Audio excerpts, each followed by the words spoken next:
we're all pretty dejected here. The Nets are down 2-0 after bottling it in Game 2 in Boston. This is 3rd and 5.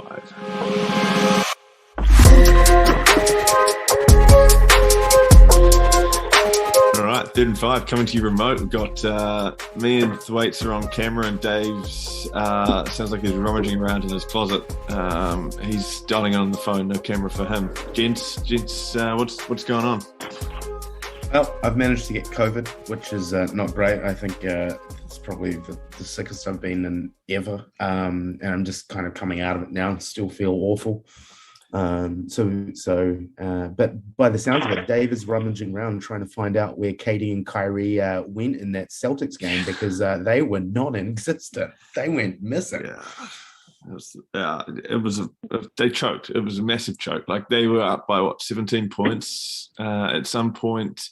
KD went, I think, 0 for 10 in the second half, and I get it. He was double teamed, and the Boston defense is brilliant. But like, at that point, where's the rest of the team to step up and provide some output? Like, looking at you, Kyrie Irving, in particular, but even other guys. It was just disappointing. Really, it was really disappointing. I mean, the big thing is, like, when you're the lowest seed team, right? And in an unusual situation, when you're the 7th seed but fancy team, you've got to win away at least once to win the series, right? And you actually look at both game 1 and 2. I think with maybe 3 or 4 minutes to go in game 1, they were up by 5. And then in game 2, I think they were leading the whole match until about the last 3 or 4 minutes. So yeah, you've got to win one of these away, and they've actually let both flip. And in the end, actually, I mean, obviously game 1 was a buzzer beater, but game 2, what was it, like 11 points in the end? Just shows how quickly you can score points in basketball. Yeah, I agree. Especially if you're up against the Nets team, who seem to always switch off in the third quarter and let teams back in it. And in this case, Boston, with their staunch defense, didn't look back. No, I agree. And I think we've kind of had talks about this for a while throughout the season, about Steve Nash and his coaching ability. I remember, like, one of our first pods, I think we were kind of talking about it, and it's like, look, is Steve Nash in hot water when, Nets were going on that losing streak? And at the time it was like, look, there's injuries, there's Kyrie with his COVID at the time who can't play games at home. But now they're all back together. Like, Steve Nash is not a good coach for this team. Like, these third quarter collapses are constant. Like, we all sit there, like, on our 3rd and 5 chat and just say, third quarter, here we go. Everyone's ready for it. And you have a slight glimmer of hope, and then it's just a meltdown, and the meltdown continues. And, like, even in tonight's game, I get it. Like, Celtics are a fantastic defensive team. And they showed it again tonight. Like, their number 1 defense in the entire season this year in the NBA. And they completely shut down KD. Good on them. Kyrie didn't step up. Kyrie could have. We finally had Bruce Brown, and Curry stepping up in this game, but without KD and Kyrie firing, it's just a complete meltdown. And, like, I mean, there was a point in the fourth quarter, I think probably with about 2 minutes to go, where the Nets had scored 6 points. So not good. There's no in-game coaching as well. Like, they were clearly getting monstered in the third quarter, and they just didn't change a thing. Their offense looked so one-dimensional. They continued to come up. Cody would get double-teamed, and then they struggled to move the ball around, and they'd either turn it over or get up a terrible shot, and Boston would come away with the rebounds. And it was so predictable down the stretch there. And there was no, like, we touched on the timeouts earlier. There was no timeout where Nash could identify things, make a switch, and change the tactics or bring someone else on or anything like that. It was just, just hope that maybe it'll happen differently the next possession, and it didn't. Yeah, and I think, like, again, not taking anything away from the Celtics defense, because the Celtics defense, as per normal, was phenomenal. If you're a Celtics but fan, this is one of the team. This is a team with one of the 10 greatest NBA players of all time on it, and another guy who's probably in the top 100 at least. They should be able to find ways to work out how to get past an elite defense. Correct. And, like, to kind of, I guess, put this in perspective to, like, how bad of tonight the game was. It's the first time in 55 games as teammates, Katie and Kyrie have both shot under 33% field goals. There was a point where Katie didn't have a field goal in the fourth quarter. Basically, in the second half of that game, he was 0 for 10 in the second half, and he had 4 turnovers. So it's the most field goal attempts without a single make in any half of his entire career, which is insane. It is just so frustrating to watch. I mean, hopefully we can turn it around when they come to Brooklyn, but man, like I'm angry. I'm just disappointed again. And it feels like we're another wasted year of KD in Brooklyn, unfortunately. Yeah. Dave, I actually muted you, Dave. Yeah. So I mean, you had to that's fair. What are you guys, that's a good point though. It's now game 3. I mean, you're both going to one of you are going to game 3, one going to game 4. I mean, how does it sort of place? At the end of the day, putting like a tennis term, it's still on serve. So now the most important thing for Brooklyn to do is come back home. They actually haven't been hugely successful at home this year. They've lost a lot of games, probably lost more than they won. But, they are going to come back. You could see in the stretch there, the raucous Boston crowd really sort of lifted the team there. So you'd like to hope that, Brooklyn's going to get sort of similar support and they sort of kind of feel like they're both must wins. You don't want to be going down 3-1 in the series. So how do you guys feel about, coming into these? Are they going to rush Ben Simmons back for game 3 now? I was definitely more excited for going to game 3 if it was going to be at 1-1. That would have, had it all on the line. But yeah, I mean, I'm still excited, but I just don't like, I don't know, I'm not very confident at all. I feel like one way to put it, an optimistic way to look at it would be it's all on the line. Like, if you're a Boston, you'll see them being vulnerable and be like, this is our prime to be taken here, one of the favored teams. But if you're Brooklyn, like, it's must win. It's pretty much a game 7 mentality for game 3. I mean, if I'm a Boston Celtics fan, I'm totally over the moon at this point. They're 40 wins in a series to 1 loss when they're up 2-0 in a series. So, like, I mean, look, like, if the team can come back from that, like, it's a KD Kyrie team, but like, still, it's not like Barclays Center in Brooklyn is the powerhouse that TD Garden is, or MSG. So, like, when you're going in there, when you're going into Boston, you have home court advantage. When you're going to Brooklyn, probably like a 70-30 crowd split, depending on who they're playing. So yeah, I don't know. Like, I'm not full of confidence anymore. I was early on. I felt like game 1 was very winnable. I felt like game 2 was obviously very winnable again. So it's really disappointing to see where it's at the moment. Is KD's legacy on the line a little bit here? I mean, obviously he's a fantastic player, but if he can't rebound and Boston cruise to a series win and they just work out a way to shut KD out of this whole series the way they have in the first 2 games, then, like, you go into an off season for the Nets, getting a little bit ahead of ourselves here, but, like, I don't know, like, you start to wonder whether this guy, it does tarnish his legacy a little bit. No, I don't think so. I mean, it's KD. Yeah, I love the knee-jerk reactions. Yeah. I like it. He's been played out of this series so far. Yeah, I think, like, one of the other things though, like, look, and I get you can say that, and you can say, like, all these things are amazing, but I mean, the coaching hasn't been great. Going back to Kyrie when he said we don't even need a coach on this team, we can coach ourselves, like, that's obviously not true. Steve Nash hasn't been great this year, but also, like, why are we in this position? Like, to begin with, is because Kyrie sat out half the games because he didn't get vaxxed. And we're playing out of the 7th seed spot, like, first up. Like, I would much rather, like, have hit the Celtics in the Eastern Conference Final or the Bucks in the Eastern Conference Final. We're in the same position where we are last year. We're having to go up against a Celtics team that has been together again for another year together. Tatum is, still, gaining confidence and getting better. And then, we've had a team that's been banged up, haven't played well together, and, like, I don't know. It's just frustrating. But I don't think that's the difference maker, though. I think like the way they're just out of ideas on the court, and there's just a lack of in-game coaching. Suggests that, like, if this was the finals, it would the same thing could easily happen against Boston in the finals. I think the one thing that gives me hope, though, KD is a competitive motherfucker. You know what I mean? Like, I'm really hoping that going to game 3, he comes out with a 50-point game. Yeah, he's got a drive in him. So, like, I'm hoping we see, like, that KD come out. But again, like, I don't know.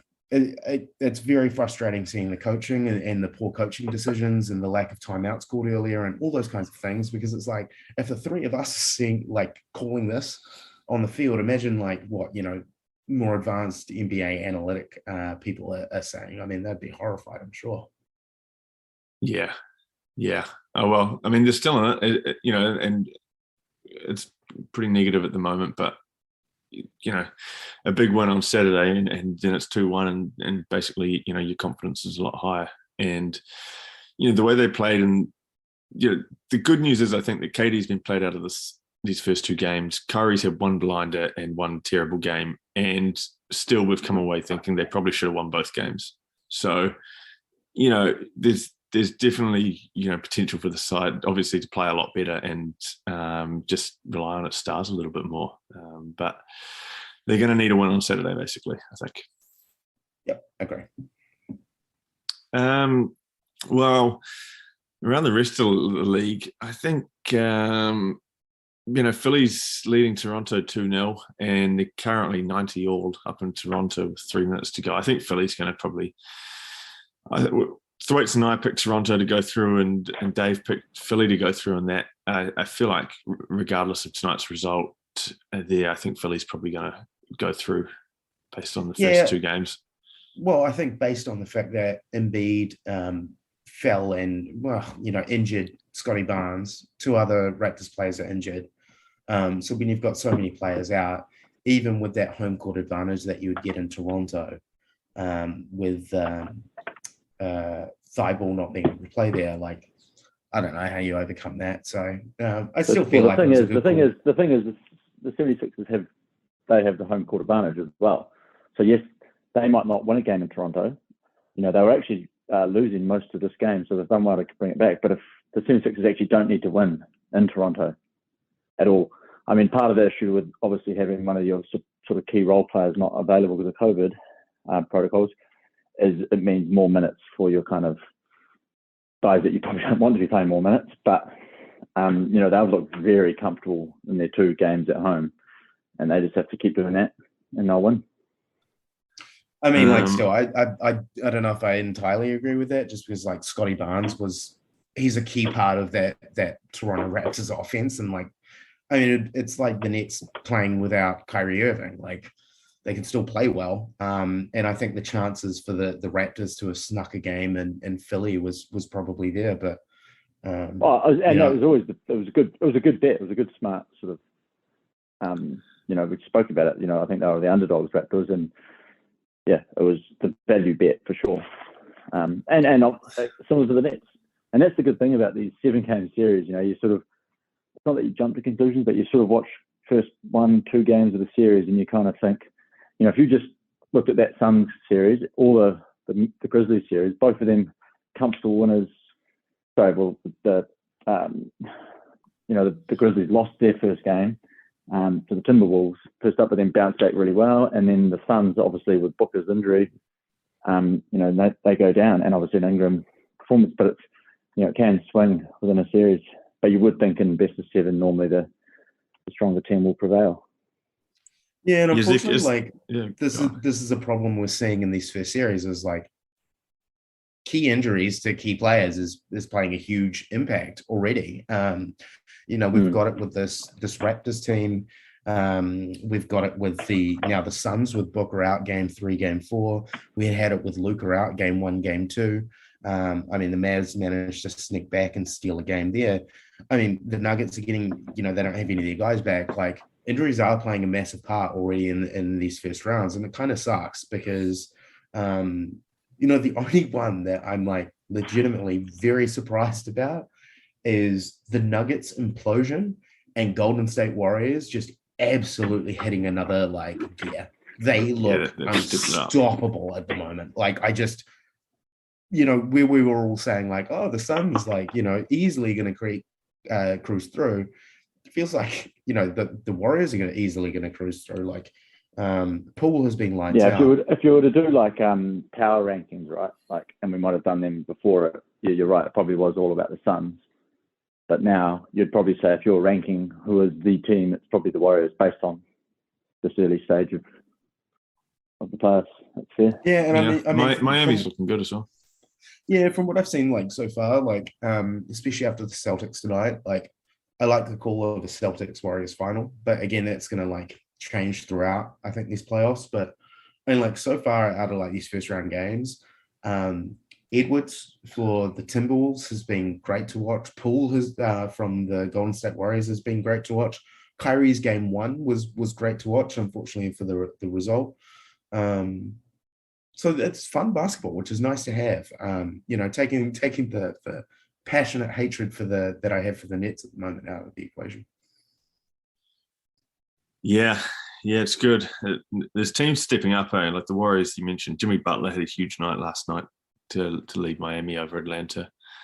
So the Heat are starting to heat up a bit. Oh, that's good, mate. You're a real wordsmith.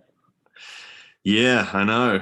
I fooled myself there. Even didn't expect it to come out. I'm pretty stoked to see Dallas get the win over Utah because I just can't get into watching this Utah team play and get excited for them. And I really hope Dallas can sort of keep that series alive until Doncic comes back and hopefully leads them through to what I think would be a pretty fun series against Phoenix in the second. Yeah, it's definitely. I completely agree. You watching that game the other day, you just definitely want to see the Mavericks, and it's also just that's great, that sort of fairy tale stuff. If you can have Doncic return for say game 5 or 6 and play a key part, which I'm sure he would.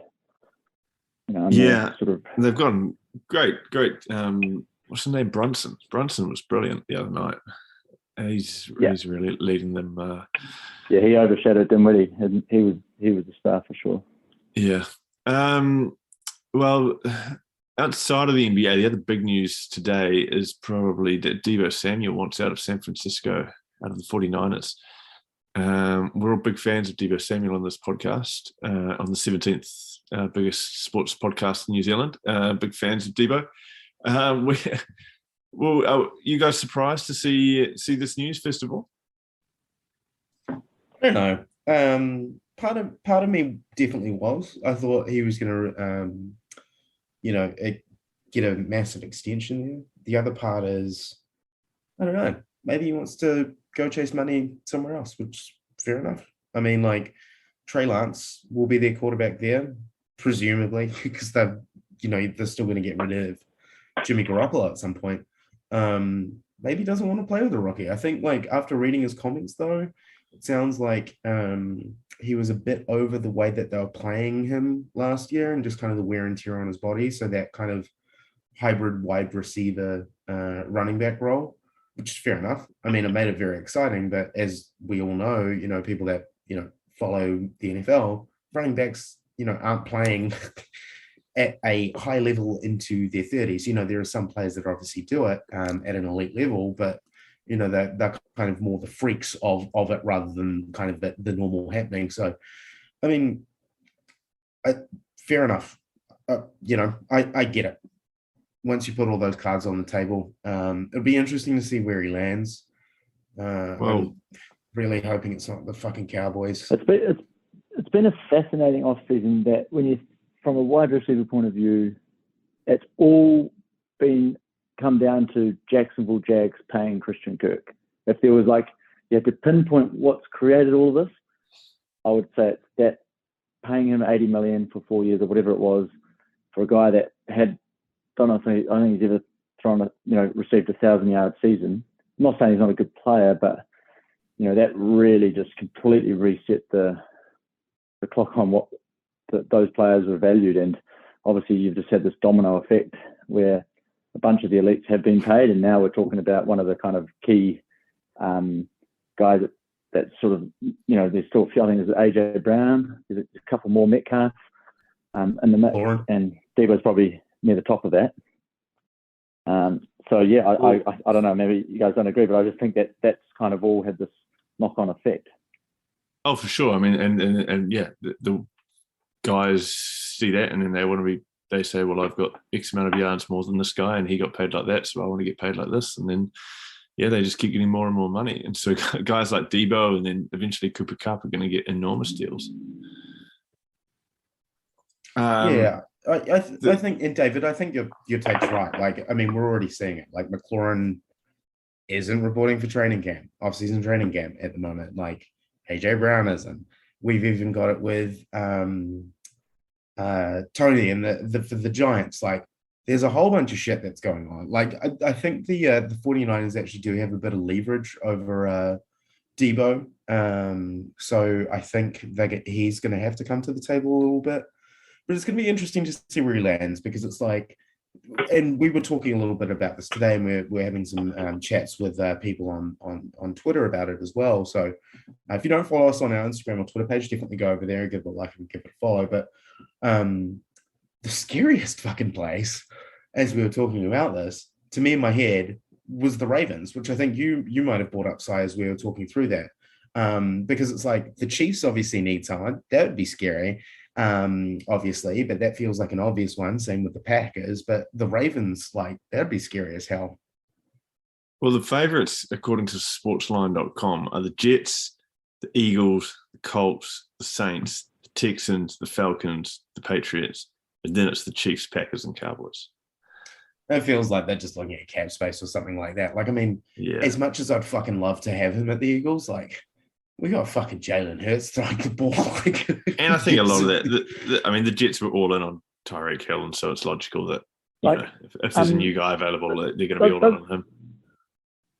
Does Deebo, like, does he have like a say in where he goes? And the reason I'm sort of asking that is, if we can read into what the reports are, that he's not liking how much use he's having, the body toll he's taking on the offense for the 49ers, but all these other teams lining up, are they going to want to utilize him in a similar fashion? So, he will obviously want to go to a team where he can maybe be used more as a sort of a genuine wide receiver.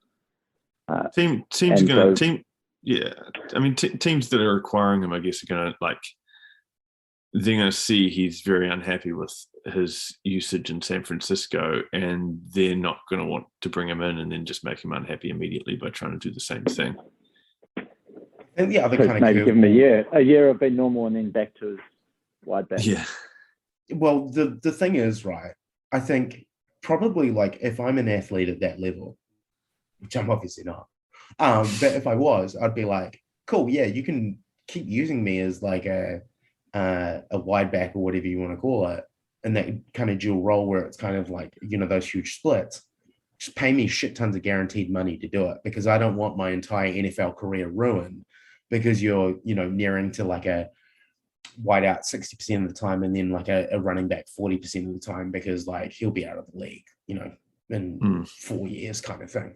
And it's like the fact that like some people do that kind of, sweep maneuver, like that's not new to the NFL. Like, that's been going on. It's just the amount of times they're doing it. So, yeah. Yeah, well, it's going to be interesting times. Obviously, the draft is quite possibly when we'll hear something around this, or before the draft, as teams shuffle around their picks to make a move for Deebo. But certainly this NFL offseason just keeps on giving, right? It's been one to remember for sure. Yeah, we sort of had this like lull for like maybe a month where it was pretty quiet. There might have been a couple of, maybe Matt Ryan got picked up, but got paid, but or moved. But yeah, it has to go down as one of the most eventful and just kind of like jaw-dropping sort of announcements after announcements. And we have the draft in a week's time. Yes, the 30th, I think, maybe. I don't know. So yeah, a week, 10 days. I think it'll be next Wednesday or Thursday, but it's not quite as sort of exciting. But it's still a draft, and I think the shakeout. I think we mentioned this last week. It's more the shakeout of, some teams. I'll put Cowboys in this category. Are probably just waiting to see what kind of unfolds on that day, and then as a result, or maybe getting some players they didn't want, or some positions that they wanted to show up that they didn't get, then you'll probably see some more movements shortly after. What do you think the Cowboys have to give up for Deebo Samuel? Just out of interest. What would you as a Cowboys fan be willing to give up for Deebo Samuel? That's a better question.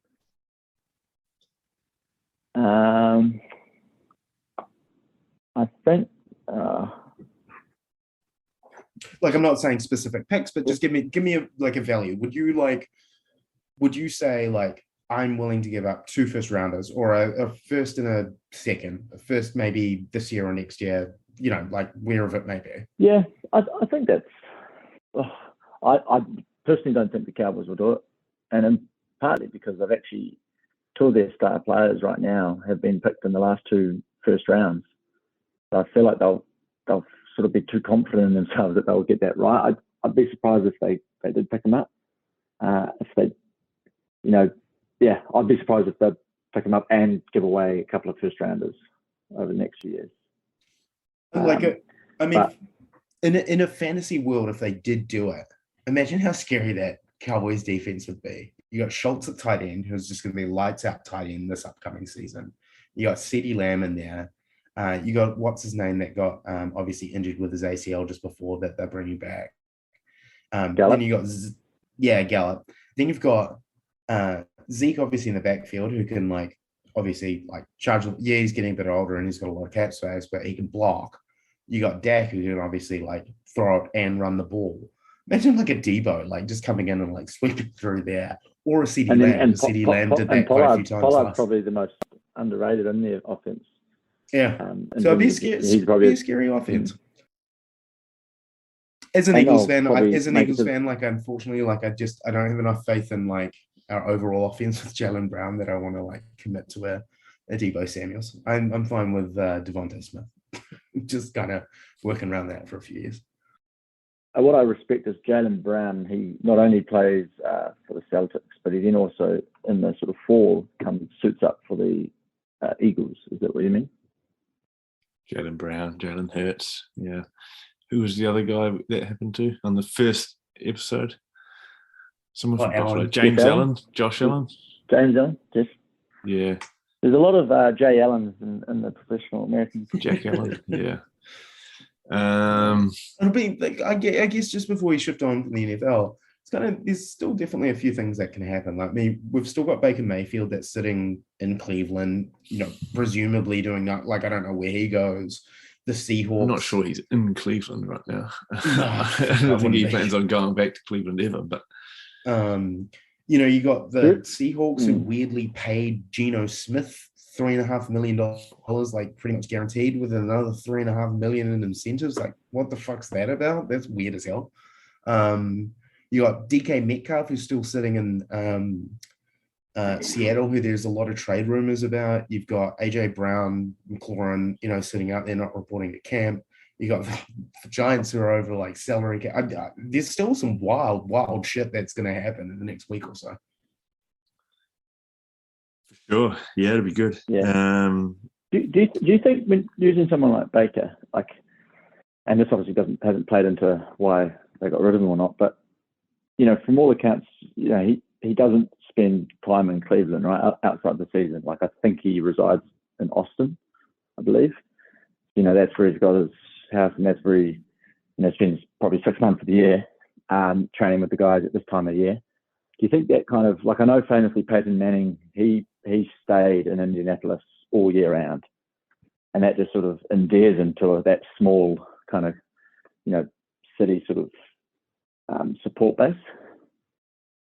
What would you guys do in that situation if you got picked up by Cincinnati or Baltimore or just any of those I think it's pretty common for guys not to live in the city. It's weird though, because I know there's this great story about, I think it was Joe Burrow, where he bought a house on a street. And like, I think it's different when you know you're going to be like a franchise quarterback for something, for like a city, and you want to get behind it. It's like a small city so I didn't actually realize Baker Mayfield didn't live in Cleveland. In my head, I'd be like, oh, he'd get behind this as the number one pick. He'd be there. He wants to be a face of the city, etc. But I think with Joe Burrow, when Jamar Chase got drafted, he basically went door knocking in his neighborhood, trying to just be like, how much can I buy the house next to like Joe Burrow? What do you want? Because he wanted to be part of that team. So I don't know. It's weird. I know Aaron Rodgers, I think, does it as well. I think he's got a ranch in Texas or something like that. So he spends some time away from Green Bay. But also like some of these places, like it's not exactly like summer's a desirable place to be, or winter's a desirable place to be. Like, once the season does finish, whenever it does with those players, like, we've been to Minnesota like peak winter. As soon as that season's done, you probably want to like get to a warmer climate for a month or two because. Oh yeah, and I'm sure they do, but that's more of like you spend a month in Bahamas or something. But yeah, no, that's fair. I guess these guys are continuing to stay sort of match fit and training, and yeah, as you say, that's probably generally going to be in your Texas, California, Florida year round, where you can kind of get out there. Yeah. Overtime in the Sixers Raptors game, and James Harden fouled out. Couldn't have happened to a nicer guy. I know. Anything else to talk about? Waisake Naholo is going to play rugby in New York. He is. The Yankees are sucking at baseball. Let's hope he can stay injury free. He's had a really bad run, right? He probably only got sort of single. You count on one hand how many games he played over the last couple of years. So it's been really unfortunate. So hopefully, because he was an excitement machine in his prime. He was the man. So hopefully, we'll get down to a couple of when the nicer weather as it's warming up now. It'd be good to get down to Hoboken, is it? Where they play? Hoboken, yeah, somewhere in Jersey. Yeah, exciting times. All right, gents, let's wrap this up. We'll talk again next week. Hopefully the Nets down 2-1 when we talk next week. All right. Thanks so much for listening. Check us out on social media. We're now the 17th most popular sports podcast in New Zealand. So all the more reason to like and follow. Take care. Bye.